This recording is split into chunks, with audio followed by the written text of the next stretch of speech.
You didn't choose your retirement account. Somebody in HR chose it for you on your first day, buried in a stack of paperwork you signed without reading a single line of it. And that one signature you don't even remember making is quietly worth more than almost any other money decision you'll make this year. Here's the number nobody puts on a slide at onboarding. Skip half of your employer match for 10 years, and you don't lose a few $100s. On a normal salary, you lose more than $14,000. Money that was never yours to lose, because it was sitting right there the entire time, waiting for you to reach out and take it. You've been told these 3 accounts, a 401k, a Roth IRA, a regular brokerage, are basically the same box with a different sticker on the front. They are not. 2 of them can be mathematically identical. One of them can quietly hand a slice of your gains back to the government every year you don't even touch it. And picking wrong isn't a vibe. It's a number. By the end of this, you'll know exactly which account wins and when. I'm going to walk you through all 3, the way somebody would if they had no product to sell you and no reason to keep it complicated. Because most of what makes this confusing isn't the tax code. It's that the people explaining it usually want you to open something. I just want you to understand the machine well enough that the next time a form slides across a desk at you, you know what you're actually signing. If that's the kind of thing you're here for, subscribe. This channel does exactly this every week. So let's start with the strange part. 3 accounts. One goal, get your money to grow for later. And people treat the choice between them like it's the whole game. Which one do I pick? Which one is best? But that's the wrong question, and here's why. These 3 accounts don't even compete on the same field. A 401k and a Roth IRA are both tax shelters. They just tax you at different moments. A brokerage account isn't a shelter at all. It's the open field, exposed to the weather, taxed as you go. Comparing them as which is best is like asking whether a raincoat is better than an umbrella than standing outside. The honest answer is, it depends entirely on when it's raining. And in this case, when it's raining means one specific thing. What happens to your tax rate between now and the day you actually pull the money out? Hold on to that. It's the hinge the whole thing turns on. Let's take them one at a time. Start with the account most of you already have and have never once thought about, the traditional 401k. Here's what it feels like from the inside. Money comes out of your paycheck before you ever see it. Your taxable income for the year drops. Come April, you owe the government a little less. It feels like free money and a discount at the same time, and that feeling is exactly why almost nobody looks closer. So look closer. Follow the dollar. It leaves your paycheck before tax touches it. It lands in the account whole at full size. It grows for 30 years, and the growth is never taxed along the way either. And then, only then, when you retire and start pulling it out, the government finally steps forward to collect. Not just on what you put in, on the entire thing. Every dollar of contribution, and every dollar of growth those contributions earned across 3 decades. So the traditional 401k doesn't erase your taxes. It defers them. You're not skipping the bill, you're mailing it forward to a version of you decades from now. Economists have a clean name for this. It's tax-deferred, not tax-free. And the difference between those 2 words is the entire video. Now, the reason this account is everywhere, the reason it's the default in almost every workplace in America, is the employer match. According to Vanguard's How America Saves report, which tracks nearly 5 million real accounts, the most common match formula out there is 50 cents on the dollar, up to the first 6% of your pay. Your company is literally offering to hand you free money for saving your own. And here's the part that should make you sit up. For 2026, the IRS lets you put $24,500 a year into this account. Almost nobody hits that ceiling. The same Vanguard data shows the average person actually puts in about 7.7% of their pay, nowhere near the max. But the match is a different animal. The contribution limit is a nice to have. The match is 100% instant return, before the market lifts a finger. Miss the ceiling and you saved a little less. Miss the match and you turned down a raise. And here's why people miss it anyway, even smart people. It's not stupidity. It's that the match is invisible. It doesn't show up as a line on your paycheck saying, "You're leaving money here." It's a number you had to go find, in a document you were never told to read, on a decision you made in your first week when you understood the least. The system didn't hide the money from you. It just never once pointed at it. Here's how it shows up in your actual life. It's the paycheck you set up in your first week, picked a contribution number that felt safe and never touched again. 3%. Felt responsible. And it quietly left half your match on the table every single paycheck since. We'll come back to what that costs. It's worse than you think. Now the account everybody online tells you to love without ever explaining why. The Roth IRA. The Roth is the mirror image of the 401k. Same idea. Shelter your growth from taxes, but it flips the timing. With a Roth, you pay the tax now on the way in. You fund it with money you've already been taxed on. And in exchange, it grows tax-free, and when you pull it out in retirement, you owe nothing. Not on the contributions. Not on 30 years of growth. Nothing. That nothing on the way out is the whole appeal, and it's genuinely powerful. But here's the trap in how people talk about it. They treat Roth as automatically better than a traditional 401k. Free money at the end. And that's where the standard explanation quietly breaks down. Because watch what happens when you actually run the math. And follow the logic, because it's the most counterintuitive thing in this whole video. Take $10,000 of pre-tax income. In the traditional 401k, all $10,000 goes in and grows. You're taxed at the end. In the Roth, you're taxed first, so a smaller amount goes in, but that smaller amount grows completely free. One account grows a big number and taxes it later. The other grows a small number and never taxes it. Intuitively, those feel different. One of them should win. So run both. Assume a 22% tax bracket, a 7% return, 25 years. They come out to the exact same number. $42,334. Down to the dollar. Identical. Let that land because it contradicts almost everything you've been told. Here's the why underneath it. Multiplication doesn't care about order. Taxing first and growing, or growing and taxing last, is the same percentage removed from the same pile. The math is commutative. So on the same tax rate, going in and coming out, traditional and Roth are not better or worse than each other. They are the same account wearing different clothes. Researchers call this tax equivalence, and it quietly dismantles about 90% of the arguments people have online about which one to pick. So if they're identical, when does one actually beat the other? One thing. Only one. Whether your tax rate is higher now or higher later. And that's the door into the part nobody runs the numbers on. Hold that thought, we open it in a minute. Here's how it shows up in your real life. It's the Roth you opened because a video told you to, funded once, and never asked the one question that actually decides whether it was the right call. Is future you going to be in a higher bracket or a lower one? Now, here's a wrinkle in the Roth that catches higher earners specifically, and almost nobody mentions it in the same breath as Roth is always better. The Roth IRA isn't available to everyone, no matter how much you want to use it. For 2026, if you're a single filer, your ability to contribute starts phasing out once your income crosses $153,000, and it disappears completely by $168,000. For a married couple filing jointly, the window is $242,000 to $252,000. Cross the top of that range, and the IRS simply won't let you contribute to a Roth IRA directly. Not a smaller amount. Zero. So think about what that means next to everything we just covered.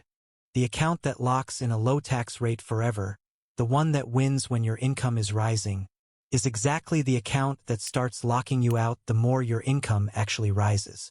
There are workarounds high earners use to get money into a Roth anyway, but that's a separate, more technical conversation with its own rules.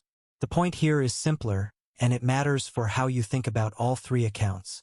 Which one is even available to you isn't always your choice. Sometimes your income does some of the picking for you whether you like the outcome or not. Which brings us to the third account. The one with no special tax status at all. The regular taxable brokerage. This is just an investment account. No contribution limit, no rules about when you can touch it, no shelter. You put in money you've already paid income tax on, and then here's the catch. The government stays in the room the whole time. Sell something for a profit, you owe capital gains tax on that profit.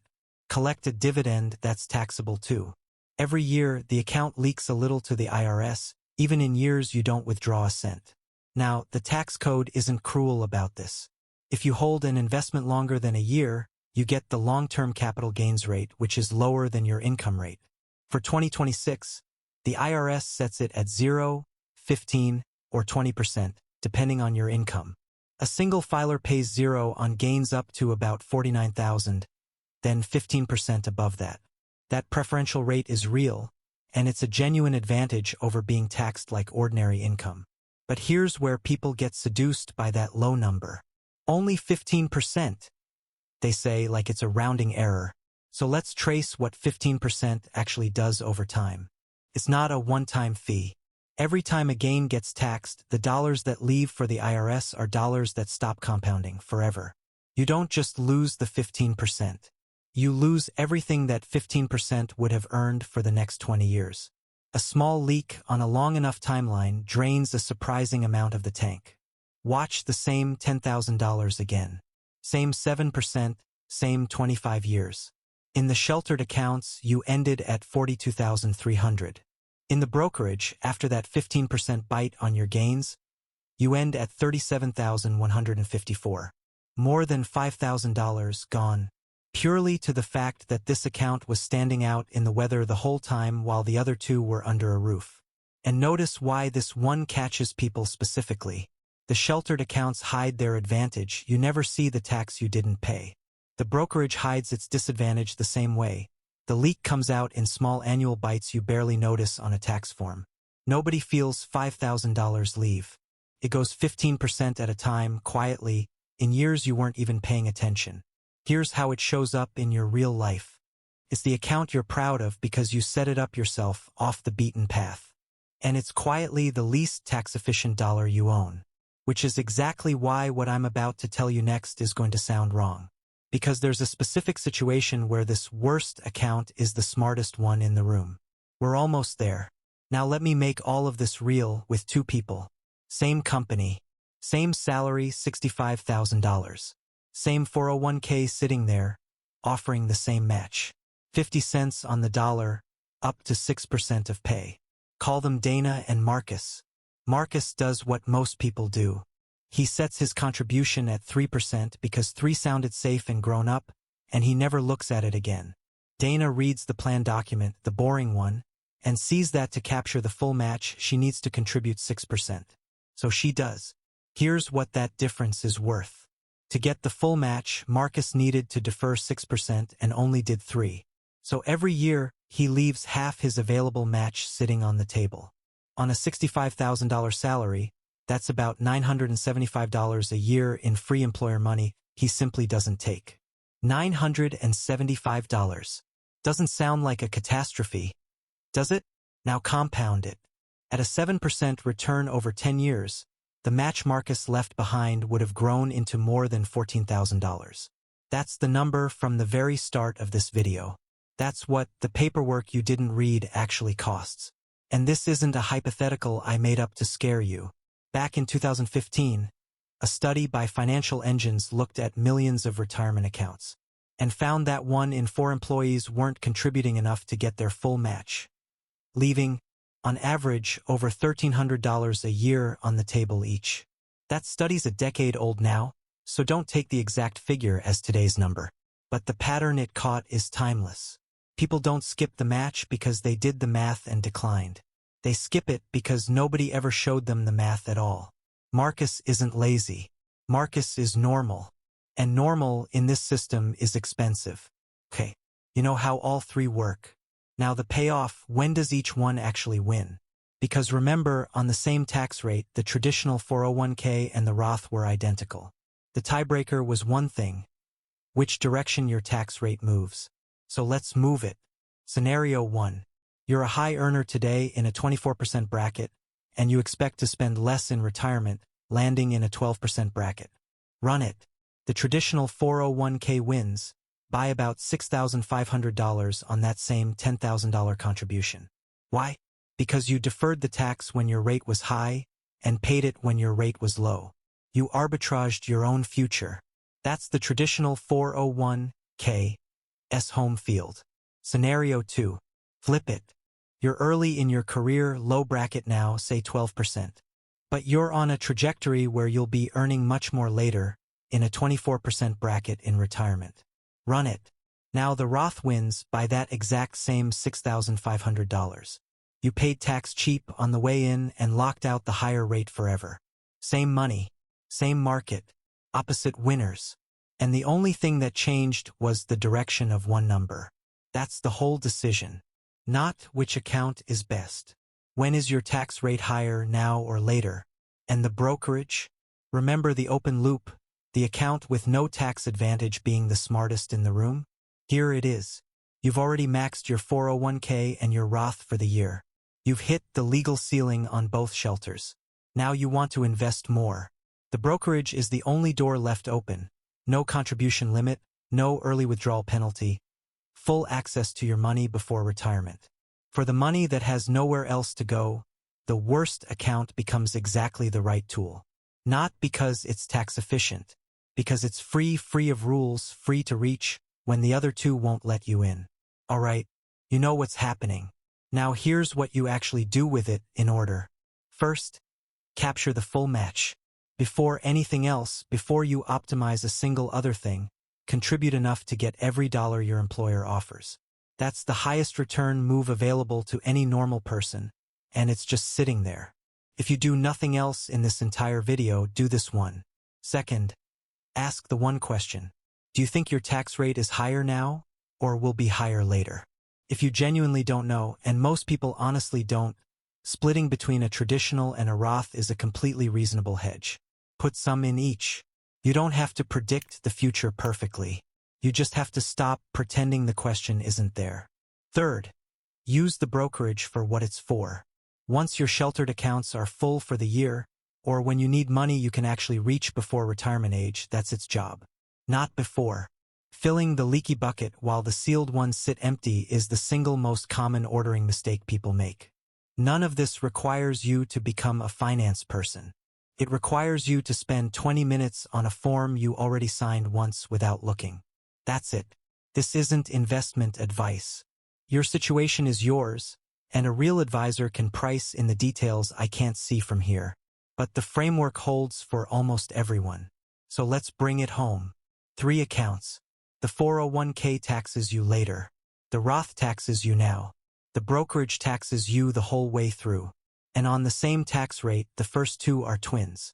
The only thing that separates them is which direction your rate moves between today and the day you retire. Remember the number from the beginning, the $14,000 Marcus left behind? That wasn't a market loss. Nothing crashed. He just never reached out and took what was already his. That's the real lesson buried in all this tax talk. The most expensive financial mistakes usually aren't dramatic. They're quiet. They're a default you never questioned, running in the background for years. The account you picked isn't the best one. It's just the one HR put first. So go question it. Pull up that form this week. Check your contribution number against your match. Ask yourself the tax question. It's 20 minutes, and it's worth more than almost anything else you'll do with your money this year. If this made the machine a little clearer, subscribe. That's the whole point of this channel. I'll see you in the next one.